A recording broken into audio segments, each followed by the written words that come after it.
Thanks for joining us. I'm Ira Boss coming to you live right now from the 21 Alive Plus desk. It is Tuesday, July 16th, about 3:15 p.m. or so. We've been bringing you updates throughout the day on the storm damage that happened last night, overnight, early this morning in our area. And the more pressing issue now being the power outages.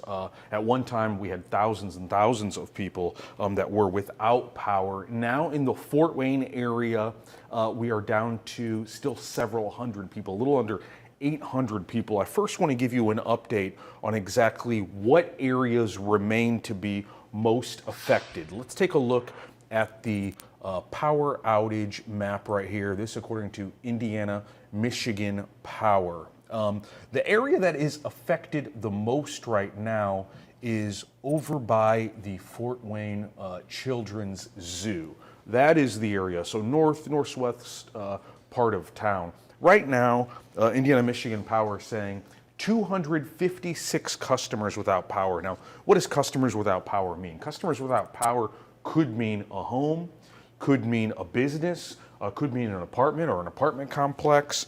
So that is sort of what it means. So really that area by the zoo, that is the area that is more affected. But there's two other parts of Fort Wayne I also want to bring to your attention. They both are on the south side. Let's go to the southwest side of Fort Wayne. Not far from Waynedale, that area, less people without power, but still about 65 customers there. So again, homes, businesses, apartments, still dealing without the power there. And now let's look in the southeast part of Fort Wayne. You see the numbers are about double from what we saw near that Waynedale area, about 119 customers or so in the southeast side of Fort Wayne without power. Now we did speak with representatives at Indiana Michigan Power a little bit earlier today. Now we're going to have much more coverage in our newscasts on all of the outages, but I want to play a clip for you from our interview with Indiana Michigan Power. Let's take a listen to this.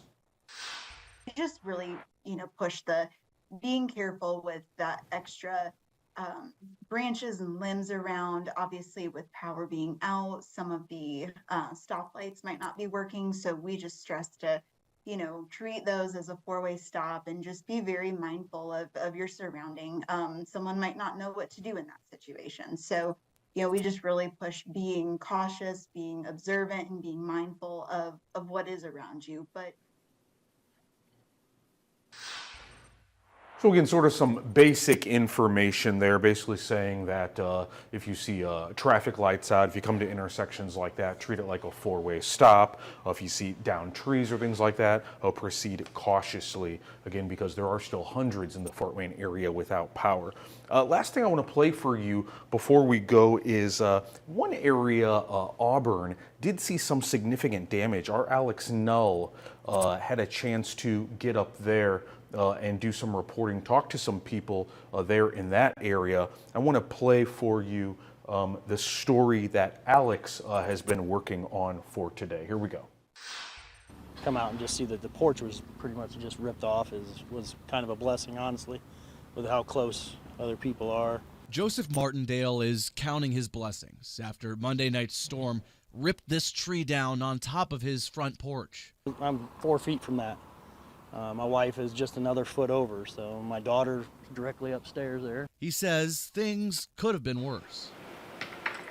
His wife, Felicia, says she also feels lucky. And I'm just super thankful that everyone was okay.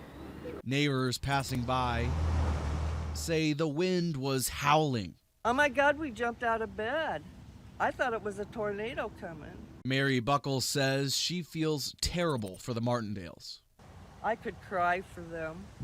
I really could. As for what's next? Just start getting it off there, I guess. I mean, that's all you can do. Move forward. I mean, damage is done, time to fix it. So a tough situation for that family and for that home up in Auburn, significant damage there. Again, if you are dealing without power, if you still don't have power, you are not alone. The Indiana, Michigan power outage map right now saying that hundreds still without power in the Fort Wayne area. As far as restoration time, they're saying that they expect restoration in Fort Wayne area 6 p.m. tomorrow evening. Now, in my experience, sometimes they put out a deadline a little bit further than what they can, and they hope to deliver it sooner than that. That's not always the case, but in my experience of covering these types of situations for the last decade, that is what happens. So again, the area over by the Fort Wayne Zoo is the concentrated area with the most amount of homes and customers and businesses without power, more than 200.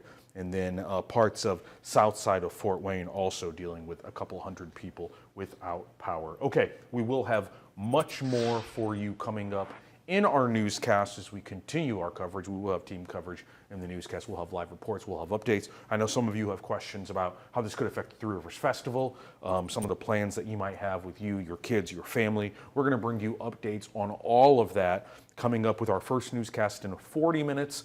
21 Alive news at 4, and then the news at 5, 6, and I will see you on the news tonight at 7 and 11. Okay, you have been watching 21 Alive Plus. Still got to get used to saying that here on the Digital News Desk. I'm Amara Boss.